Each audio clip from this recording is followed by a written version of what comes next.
Right now on Up with KREM, a busy weekend for police in North Spokane, 2 shootings 2 miles apart within 12 hours. What we know about what led up to each shooting.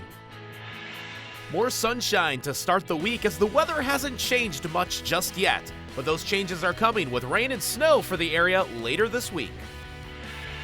And Brian Koberger in court. The defense is pushed to throw out key evidence, plus our verified team looks into how easy it is for police to go through your trash.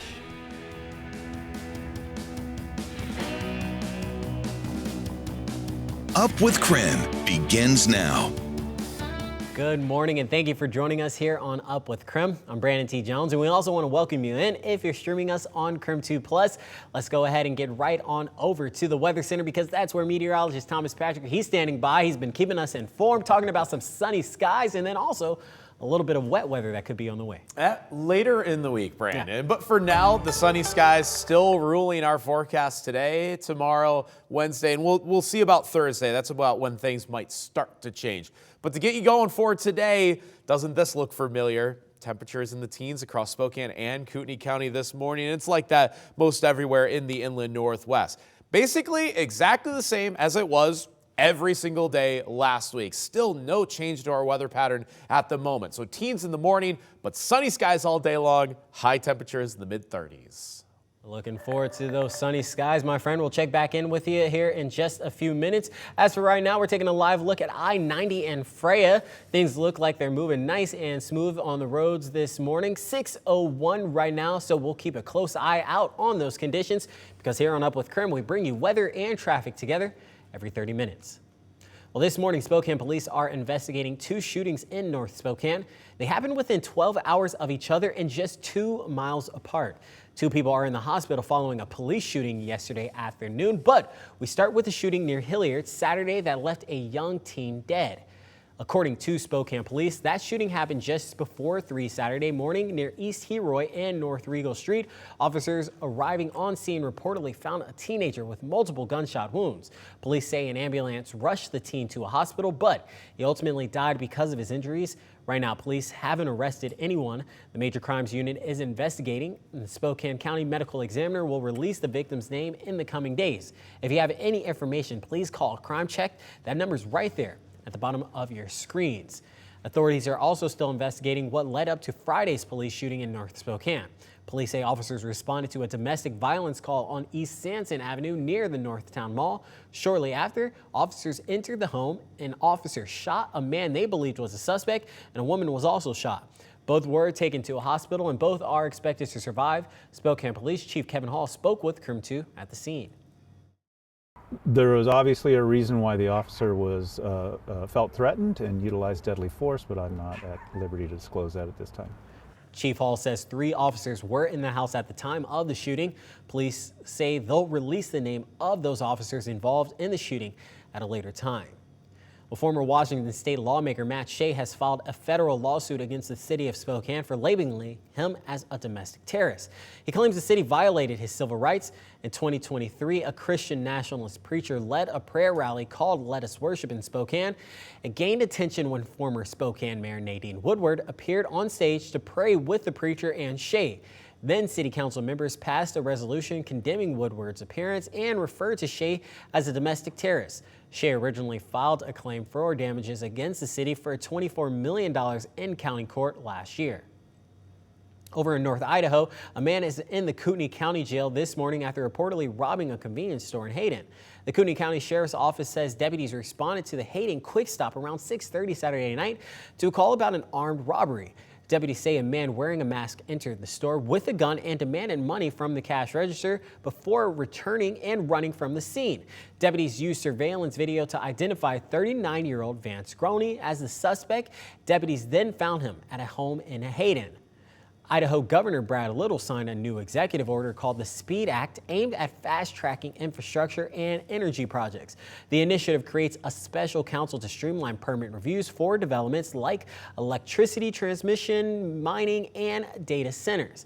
The governor says the move will cut red tape, but some farmers are unhappy, saying the act will make it easier for big corporations to come and build projects without residents being able to fully review them.